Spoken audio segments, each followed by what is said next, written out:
Hello friends, मेरा नाम है दिनेश पवार और मैं आपका स्वागत करता हूं आपके अपने एग्रीकल्चर चैनल में जिसका नाम है पवार एग्री हब।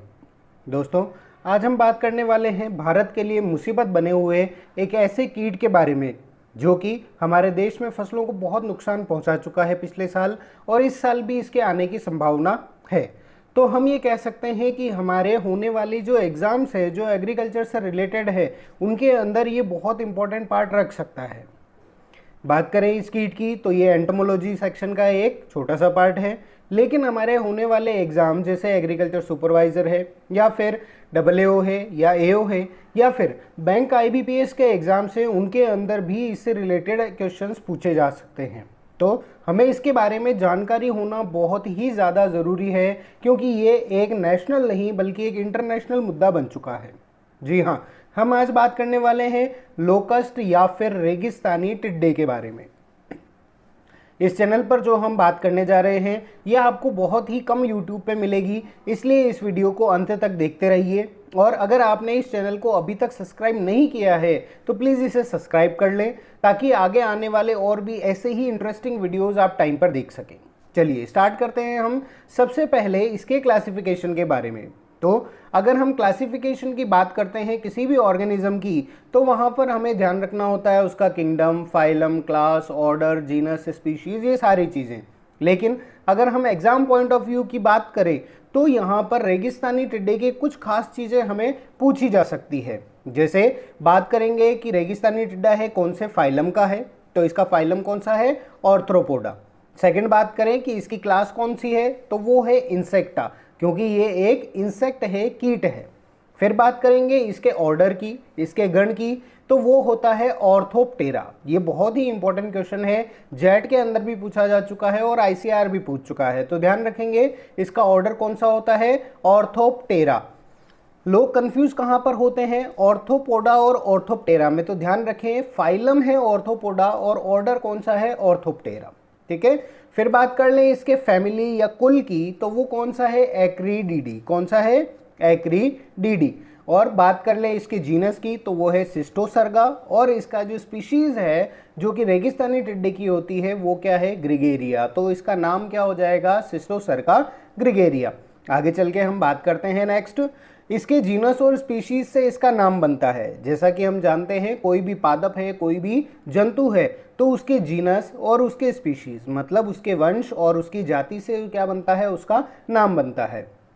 तो रेगिस्तानी टिड्डे का जो वंश है वो कौन सा है, सिस्टोसर्का। और इसका जो जाति है वो कौन सी है, ग्रिगेरिया। तो इसका नाम क्या हो गया, सिस्टोसर्का ग्रिगेरिया। ये बहुत ही इंपॉर्टेंट क्वेश्चन हो सकता है आपके सुपरवाइजर के एग्जाम के लिए, डेजर्ट लोकस्ट का साइंटिफिक नेम क्या है।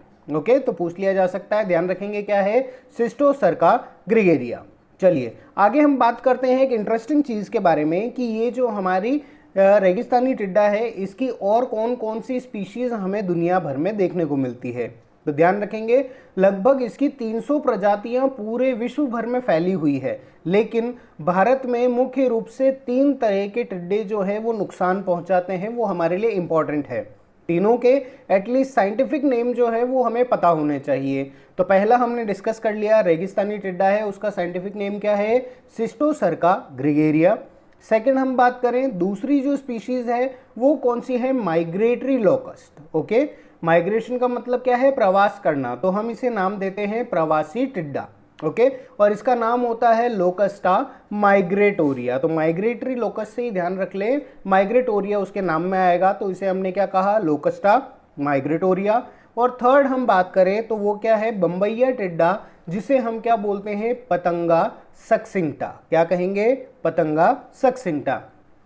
तो आप यहाँ पर इनकी बाहरी संरचना के आधार पर भी देख सकते हैं कि ये तीनों अलग अलग हैं। ओके, किस तरह से हैं देख लें। सबसे पहला जो हमारा है रेगिस्तानी टिड्डा वो ब्राउन कलर का है।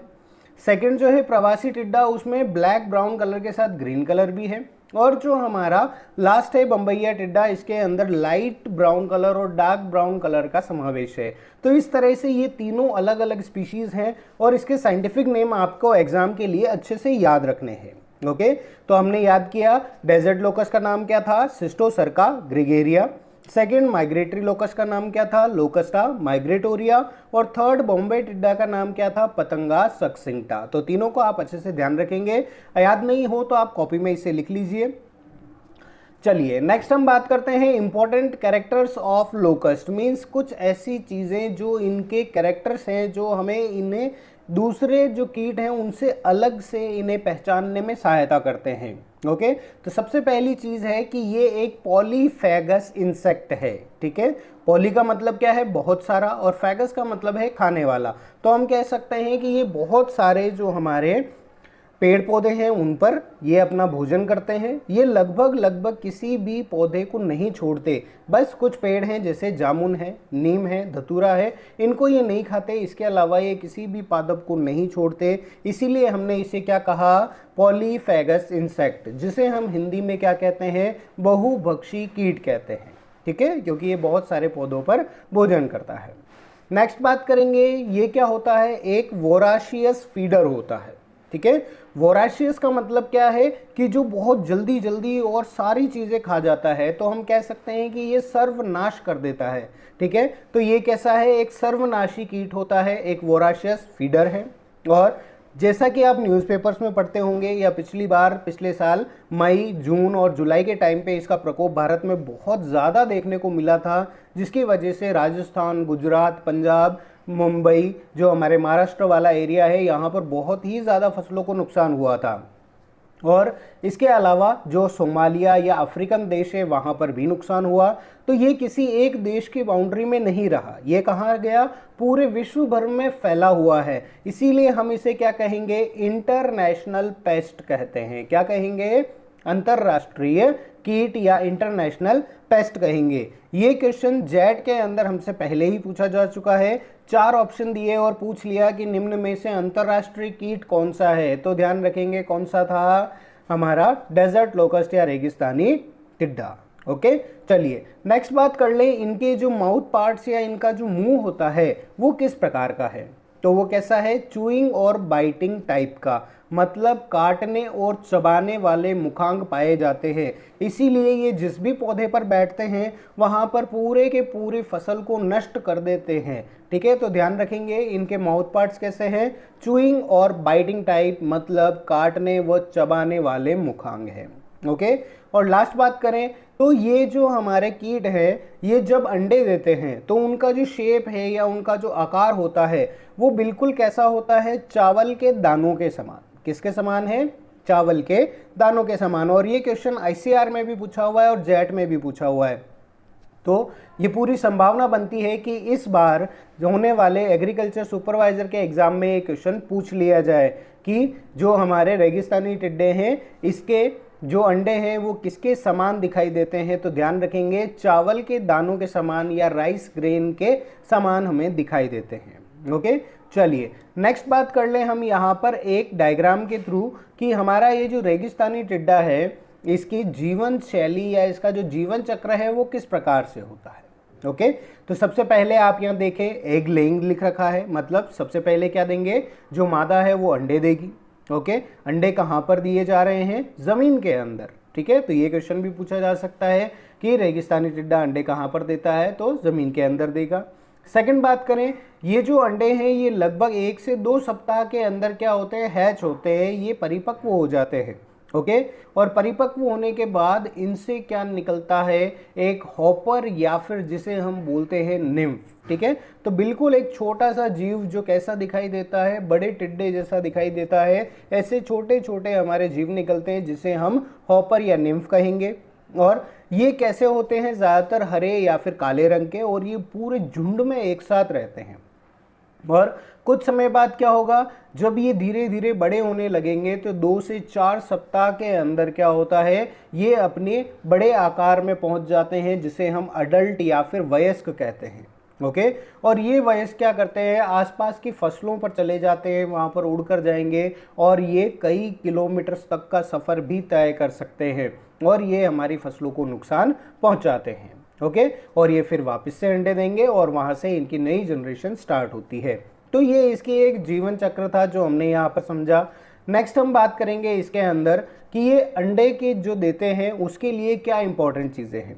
तो सबसे पहली चीज़ हमने अभी देखी कि ये जो हमारी मादा लोकस्ट होती है वो क्या करती है, ज़मीन के अंदर अंडे देती है। ठीक है, ये ज़मीन से बाहर या फिर पौधों पर अपने अंडे नहीं देगी, कहाँ देगी, ज़मीन के अंदर देगी। सेकंड बात करेंगे कि ये अंडे कितनी बार देती है, तो ये हमारे साल में 2 बार अंडे देती है, एक बार तो सर्दियों के समय पर और एक बार गर्मियों के समय पर। गर्मियों के समय की बात करें तो मई जून के टाइम पर, और सर्दियों की बात करें तो अक्टूबर नवंबर के टाइम पर ये अंडे देती है। नेक्स्ट बात करें कि ये अंडे कहाँ पर देगी, तो ज़मीन के अंदर देती है, परंतु कैसी ज़मीन के अंदर देगी, कौन सी ज़मीन इसके लिए सबसे अच्छी होती है, तो ध्यान रखेंगे कि ये सैंडी सॉइल या जो बलुई या रेतीली मृदा होती है उसमें अपने अंडे देना पसंद करती है। तो इसीलिए इसके जो अंडे हैं वो सबसे ज़्यादा, हमारे राजस्थान की बात करें तो बीकानेर या फिर जैसलमेर, बाड़मेर वाला जो क्षेत्र है, हमारे बॉर्डर वाला क्षेत्र, वहाँ पर इसके अंडे दिए जाते हैं। और अगर इन्हें कंट्रोल करना है तो अंडों की अवस्था में ही इसे कंट्रोल किया जाता है। जैसे ही निम्फ इनसे बाहर निकले उन्हें स्प्रे कर कर उन्हें नष्ट कर दिया जाता है, वरना ये क्या कर सकते हैं, हमारी फसलों को भारी नुकसान पहुंचा सकते हैं। ठीक है, चलिए नेक्स्ट बात कर लें कि ये जो अंडे देती है वो ज़मीन में कितनी गहराई पर देगी, तो ये लगभग 10 से 15 सेंटीमीटर की गहराई पर क्या करती है, अपने अंडे देगी। ओके, और अंडे देने के लिए अपने शरीर का एक बहुत ही इंपॉर्टेंट पार्ट यूज़ करती है जिसे हम क्या बोलते हैं, ओविपोजिटर। ठीक है, आप यहाँ पर देख सकते हैं नाम लिखा हुआ है, क्या है, ओविपोजिटर। ओवी का मतलब क्या है, एग, और पोजिटर का मतलब क्या हो गया, पोजीशन करना या रखना। तो अंडे रखने के लिए ये अपने शरीर के पिछले भाग को, अपने एब्डोमन या फिर अपने वक्ष वाले पार्ट को क्या करती है, ये अपने ज़मीन के अंदर इस तरह से धंसा लेती है, और उसके बाद ये यहाँ से अपने अंडे देना प्रारंभ करती है। और एट लास्ट आप देख सकते हैं यहाँ पर क्या है, एक फोम या फिर जाग जैसी इसके ऊपर संरचना है। तो ये इस जाग से क्या करती है, इन अंडे दिए हुई जगह को बंद कर देती है, जिससे हम पहचान भी नहीं पाते कि यहाँ पर अंडे दिए हुए हैं। ठीक है, यहाँ पर आप देख सकते हैं डायग्राम के थ्रू कि आपको बताया गया है कि ये जो अंडे हैं वो किस तरह से दिख रहे हैं। तो आप यहाँ खुद ही देख लीजिए कैसे हैं, ये चावल के दानों की तरह से हमें दिखाई देते हैं। ओके, चलिए, तो इम्पोर्टेंट ध्यान क्या रखना है हमें कि ये ज़मीन में 10 से 15 सेंटीमीटर की गहराई पर अंडे देती है, और अंडे देने के लिए किस भाग का उपयोग करती है, ओविपोजिटर का उपयोग करती है। ओके, और इसके अंडे किसके समान दिखाई देंगे, चावल के दानों के समान। चलिए नेक्स्ट बात कर ले कि ये जो अंडे हैं ये जब परिपक्व हो गए तो उसके बाद क्या होगा। ओके, तो इन अंडों का जो हैचिंग पीरियड होता है वो लगभग 1 से 2 वीक का हो सकता है, और अगर टेम्परेचर या वहाँ पर जो हमारी वातावरण की अवस्था है अगर वो प्रतिकूल है तो उस समय पर ये लगभग 1 से 2 महीने का समय भी ले सकते हैं। परंतु 1 से 2 सप्ताह में ज़्यादातर अंडे जो हैं उनसे निम्फ निकल आते हैं, और ये जो निम्फ हैं ये क्या करते हैं, 4 से 5 बार निर्मोचन करते हैं, अपनी जो स्किन है, इनकी जो त्वचा होती है उसका निर्मोचन करते हैं, उन्हें हटाते जाते हैं, शेडिंग करते हैं और नई त्वचा आ जाती है। जैसा कि आपने सांप के अंदर देखा होगा, वो अपनी केचुली उतारता है, तो ठीक उसी तरह से ये जो निम्फ होते हैं ये भी अपनी स्किन को शेड करते हैं और नई स्किन बनती है। ओके, और जब ये 4 से 5 बार अपनी निर्मोचन प्रक्रिया पूरी कर लेंगे तो उस समय पर इनके पंख आने लगते हैं, इनकी टांगे जो है वो और मजबूत होती है, और शरीर है वो धीरे धीरे बड़ा होने लगता है, जिसकी वजह से ये बहुत ही आसानी से लंबी दूरी तय कर सकते हैं और ये हमारी फसलों को नुकसान पहुंचाते हैं। ठीक है, चलिए फिर हम बात करें कि ये जो हमारे निम्फ होते हैं इनकी खास बात क्या है। तो इनकी खास बात है कि ये बिल्कुल हमारे जो अडल्ट या वयस्क हैं उनकी तरह दिखाई देते हैं, लेकिन इनमें पंख नहीं होते, बस इतना सा डिफरेंस होगा। इसके अलावा बाकी बिल्कुल ये सेम कैसा दिखाई देता है, वयस्क की तरह, और नुकसान भी करता है। तो अगर आपसे पूछ लिया जाए कि जो हमारे रेगिस्तानी टिड्डा है उसकी कौन सी अवस्था नुकसान पहुंचाती है, तो ध्यान रखेंगे एक तो है निम्फ अवस्था जिसे हमने क्या कहा, होपर, और दूसरी है इसकी वयस्क या फिर जो हमारी अडल्ट स्टेज है। तो दोनों ही अवस्थाएं क्या करती है, फसलों को नुकसान पहुंचाती है, इस चीज़ का खास ध्यान रखें। ओके, चलिए फिर हम बात कर लें कि ये जो टिड्डे हैं ये हमें किस रूप में दिखाई देते हैं। तो इनके जीवन काल में 2 अलग अलग रूप मिलते हैं। पहला जो रूप है उसे हमने कहा सोलिटरी फेज, और दूसरा जो रूप है उसे हम कहते हैं ग्रीगेरियस फेज। सॉलिटरी का मतलब है अकेला और ग्रेगेरियस का मतलब है झुंड में रहने वाले। ठीक है, तो अगर ये टिड्डे जो है ये दूर दूर अंडे दिए हैं और उनमें से कुछ ही बचे हैं तो ये अकेले अपना जीवन यापन करेंगे, और अगर ये एक साथ अंडे दिए हैं बहुत सारे मादाओं ने तो वहाँ पर क्या होगा, ये ग्रेगेरियस फेज में एक साथ रहेंगे। तो यहाँ पर उनके कुछ डिफरेंसेस हैं जो हमें ध्यान रखने हैं। पहला डिफरेंस है नंबर का, कि इनके नंबर कितने होंगे। तो सॉलिटरी फेज में कुछ ही होंगे, 1 या 2 या हो सकता है 10-12 हो, लेकिन पूरा झुंड नहीं होगा। और ग्रेगेरियस फेज में क्या होगा, ये झुंड के अंदर रहेंगे। सेकंड बात करें इनकी फॉर्म की कि ये किस तरह से रहेंगे, तो सॉलिटरी फेज में ये कैसे रहेंगे, बिल्कुल अलग अलग, और ग्रेगेरियस में झुंड में रहेंगे। थर्ड हम बात करें इनकी कि ये एक जगह से दूसरी जगह पर जब जाते हैं तो कितनी दूरी तय कर सकते हैं। तो हम जानते हैं अगर अकेला इंसान है तो वो ज़्यादा दूरी तक नहीं जा सकता, वो ज़्यादा काम नहीं कर सकता, लेकिन जब एक पूरी टोली आ गई तो वो मिलकर बहुत सारा काम कर सकती है। तो हम कह सकते हैं कि ये जो हमारे सॉलिटरी फेज के जो रेगिस्तानी टिड्डे हैं ये क्या करते हैं, ज़्यादा डिस्टेंस तक नहीं जाते, जबकि जो ग्रेगेरियस फेज है ये क्या करते हैं, ये एक साथ झुंड में रहकर हज़ारों लाखों किलोमीटर तक का डिस्टेंस भी तय कर लेते हैं। इसका मतलब ये चक्र में चलते हैं, ये पूरी दुनिया का चक्कर भी लगा सकते हैं। ओके, सॉलिटरी फेज की बात करें नुकसान करने की, तो ये कम नुकसान करने वाली अवस्था है क्योंकि ये एक साथ नहीं है। लेकिन ग्रेगेरियस फेज में जब पूरा झुंड आ गया, अगर वो खेत पे बैठ गया तो क्या होगा, वो पूरे के पूरे खेत को नष्ट कर देगा। ओके, चलिए फिर बात करें इनके निम्फ की। तो इनका जो निम्फ होता है सॉलिटरी फेज का वो कैसा दिखाई देता है, हरे रंग का, और ग्रेगेरियस फेज का जो निम्फ है वो कैसा दिखाई देता है, ब्लैक कलर का। तो ये जो डिफरेंस है कलर के अंदर ये आता है इनके साथ रहने की वजह से। ओके, तो ग्रेगेरियस फेज का कैसा है निम्फ, ब्लैक कलर का, और जो हमारे सॉलिटरी फेज है उसका कैसा है, ग्रीन कलर का है। और लास्ट बात कर ले अडल्ट की, तो सॉलिटरी फेज में अडल्ट कैसा होता है, ब्राउन कलर का, भूरे रंग का है। लेकिन ग्रेगेरियस फेज की बात करें तो ये कैसा होता है, पिंक, और पिंक के बाद जब ये बिल्कुल मैच्योर हो जाता है तो ये येलो कलर में कन्वर्ट हो जाता है। अगर कलर समझ में नहीं आए हैं तो नेक्स्ट स्लाइड में हम यहाँ देख लें, हमने यहाँ पर एक चार्ट जो है वो ये इसके पिक्चर्स के थ्रू तैयार किया है, जिसके अंदर इसके फेजेस जो है उनके कलर बताए गए हैं। हमने अभी बात करी कि सॉलिटरी फेज में इसका जो निम्फ है उसका कलर कैसा है, ग्रीन कलर है, और जो ग्रेगेरियस फेज है उसके अंदर कैसा कलर है, ब्लैक कलर। और अगर बात करें अडल्ट की, तो अडल्ट का जो कलर है सॉलिटरी फेज में वो कैसा है, ब्राउनिश, और जो ग्रेगेरियस फेज है उसमें मैच्योर जो हमारे टिड्डे हैं उनका कलर कैसा होगा, येलो कलर होगा। ठीक है, तो यहाँ से इसको आप कॉपी कर लें, इसको आप अपने स्क्रीनशॉट ले सकते हैं, इसको कॉपी में लिख सकते हैं, ये चीज़ें बहुत इंपॉर्टेंट है। लास्ट हम बात कर लें हमारे लिए जो इम्पोर्टेंट है इनके कंट्रोल की विधियाँ या फिर कंट्रोल करने वाली ऑर्गेनाइजेशन। तो ध्यान रखेंगे अगर हम इंडिया की बात कर रहे हैं तो इंडिया के अंदर जो हमारे टिड्डों को कंट्रोल करने की जो ऑर्गेनाइजेशन है उसका नाम क्या है, लोकस्ट वार्निंग ऑर्गेनाइजेशन। ठीक है, इसे हम हिंदी में क्या कहेंगे, टिड्डी चेतावनी संगठन या संघ, जो कि कहाँ पर है, जोधपुर में है। कहाँ पर है, जोधपुर में। तो राजस्थान का जो हमारा एरिया है जोधपुर, वहाँ से पूरे देश के अंदर टिड्डी से होने वाले नुकसान की चेतावनी दी जाती है। तो ये आपके लिए इंपॉर्टेंट क्वेश्चन हो सकता है आपके एग्रीकल्चर सुपरवाइजर के एग्जाम में कि लोकस्ट वार्निंग ऑर्गेनाइजेशन के हेडक्वार्टर्स कहाँ पर है, तो ये कहाँ है, जोधपुर राजस्थान में।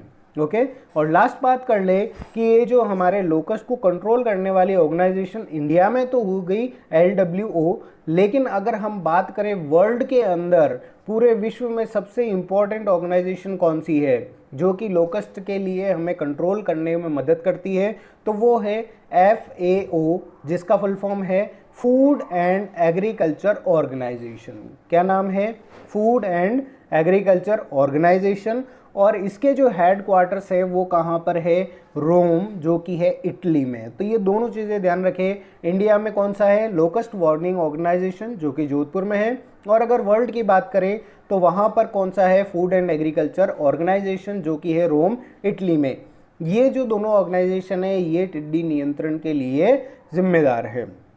चलिए तो ये बहुत ही इंपॉर्टेंट इन्फॉर्मेशन थी जो आपके एग्ज़ाम से रिलेटेड है। जो भी इंपॉर्टेंट लाइन्स हैं उन सबको लिख लीजिए, इनसे एक क्वेश्चन आना बहुत ही इंपॉर्टेंट आपके एग्ज़ाम में हो सकता है। ओके, चलिए, आई होप आपको ये वीडियो अच्छा लगा होगा। अगर आप चाहते हैं कि ऐसे ही वीडियोस आपको टाइम पर मिल सके तो इस चैनल को सब्सक्राइब ज़रूर कर लें और अपने फ्रेंड्स के साथ इस वीडियो को शेयर करना ना भूलें, क्योंकि इस इंसेक्ट के बारे में इंफॉर्मेशन होना एग्रीकल्चर स्टूडेंट्स को बहुत ही ज़्यादा ज़रूरी है।